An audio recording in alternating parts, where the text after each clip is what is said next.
Well, since I'm way behind on this project, I went and picked up a 4-post lift. And I'm going to see if I can stuff it in my garage.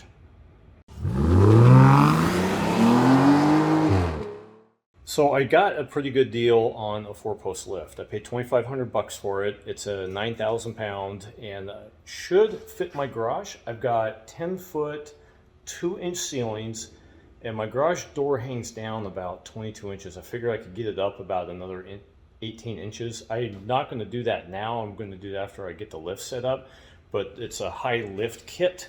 And what that basically does is it moves all your guts on the wall further up, and then the door doesn't curve back as soon as the opening, it goes up further, and that gives you a lot more room up there. And I hope it works out. According to the tape measure and the internet, it will. But I'll start getting everything in here and set up and see how it works out. So in an ideal world, I would have all this cleaned out, floor spick and span, nice plan on getting this done, but work is real busy and I just don't have time to do all that stuff right now. So I'm going to try to get this in here, get it set up, get her going, get that back in, and continue on. So I'll probably set up a time lapse and a couple cameras, and I'm going to mostly use that and a big level and not much else. Well, I got one set of legs out.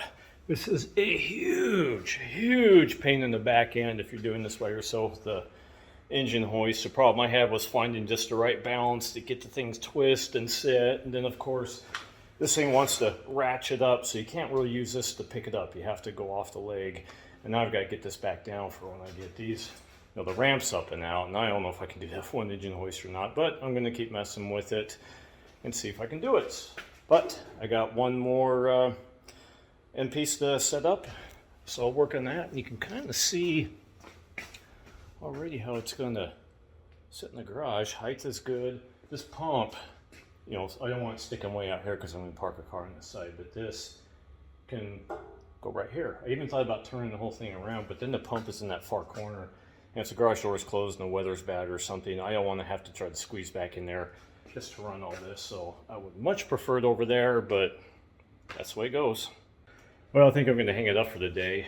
I had a huge problem in that these cross pieces had moved up in the whole unloading and moving over here to the garage process, and getting them down was a major pain in the back end. There's two safety things in there. There's one where you have the handle, if you're just not going to normally use it, and then there's another one for if the cable breaks, it snaps in the whole safety thing on its own, and you have to defeat both of those to be able to move it around, and you have to be able to pick it up. So between the engine hoist, a lot of straps and pry bars, I was able to finally get it back down to where I need it, and I think it's beer 30. So I'm just gonna go ahead and pull everything out for the night and hit it again tomorrow, and I think I could probably about get it, hopefully. I know my back's not too happy about it. Well, it's next morning. I'm actually not feeling too stiff and sore because I ate a whole bunch of ibuprofen. So I'm doing all right. So my goals today is to grab the cross pieces, set them up, and hopefully have a working lift in a few hours. Maybe, maybe not. But I've got a buddy showing up. Cecil, he's coming over, and we're going to see if we can knock this thing out. Maybe, maybe not.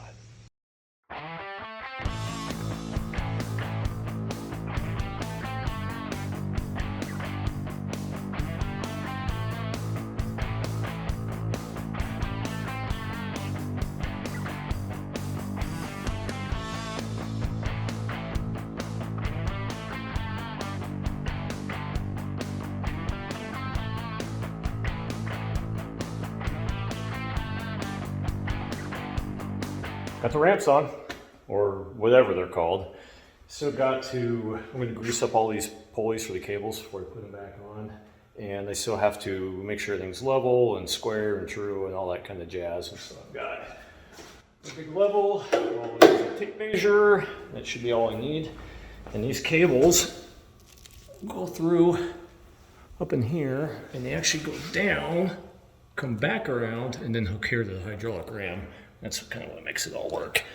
And then up here, you can set your resting height and then your pulling height. So I'll probably spend a good chunk of the rest of the day doing that, cleaning everything up. I think by the end of the day, I might have a functioning machine here. Hope so. Anyway, it's break time. I'll get back out here. It works. Doing the pulley setup down below with the cables and stuff. No, not fun. I had to turn the cameras off for that one. That was a horrible experience holding those huge cables tight and feeding pulleys and cracked stuff up in there, but I persevered, thankfully. But it goes up, goes down. I'll show you these ramps and how close I got everything to fit. Plus I'll pull tape on it so you can see how wide the garage is, and we'll put the car on it, see what happens. So I was able to set this up so the ramp was right here, right on the edge of the garage door. I wanted it over and as tight as I possibly could. You can see that just barely worked. That pokes in a lot more than the other side, and so putting it on this side is about the best I can do, because this that big ugly crack is about the center of the garage, and it just literally splits it in half, and so I can put a full-size vehicle here. I got the end stoppers on. It does come with this is an aluminum slider that doesn't, it did slide. There we go. That you can put a jack on, but I think I'm going to look into getting an actual jack setup, but they're probably expensive, so I probably won't. I did move this over to the front to get out of the way a little bit for when you park a car, and the rest came in pretty good. So right now this is wired up on 115, and they wired that from the factory. This motor can be wired, I was looking at the specs on it, it'll do 220, and I could probably wire it up to 220 because I've got a 220 outlet right here that I use for my welder. And I don't know if it's worth the effort or not, and I'm not sure if that might be too much for this pump. I'll have to get the numbers off it. You don't want to spin it too fast and cavitate or something dumb like that. But it works. It's not fast, but it moves. So I'm going to put a car on it, see how it looks.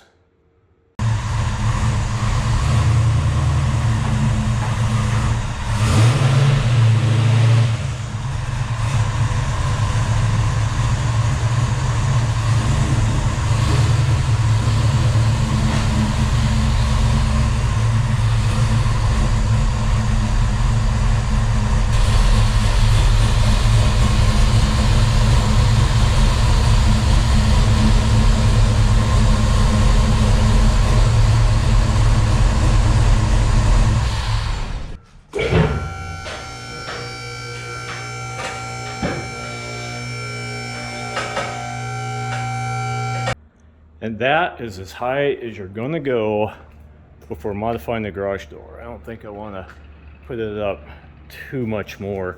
High enough to work on it. I could shut the garage door and raise it, and I will here.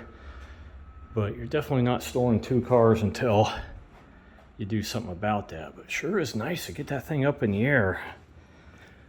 Get underneath it a little bit. In fact, let's go ahead and shut the door and do that. All right, now it's as high as I dare go. I haven't dropped it back down onto the safety catches yet. That is the clearance to the ceiling. I got a few inches.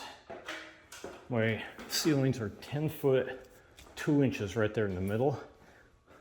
And I made a little mark on that. And so now I want it to come down and just settle on the... Whoa, I've got a problem there. I think we'll go back up.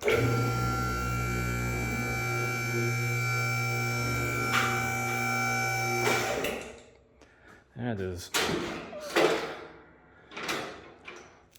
Let's see if I can just grab this and drop her down and get to hold it.